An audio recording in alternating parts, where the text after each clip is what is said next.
Can isAlive be false immediately after calling start because the thread hasn't yet started?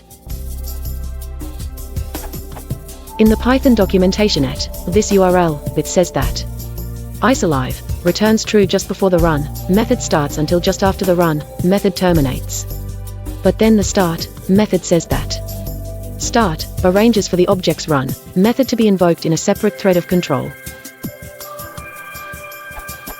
Does this mean if I call t.start and then immediately check t.isAlive, it's possible I could get false because the thread hasn't started yet?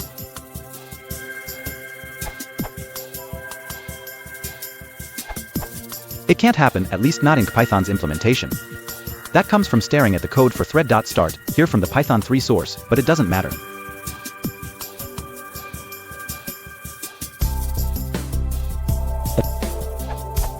_start_new_thread is implemented in C, starting a new thread and running self.bootstrap inside that new thread.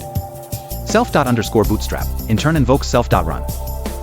If that's all there were to it, then the invoking thread could indeed return an arbitrary amount of time before run started to execute. But at the end blocks on an internal event. The bootstrap code sets the _started event shortly before invoking run, and the state of that same event is the primary thing isAlive looks at. If you want to slow it down, this is fairly temporary.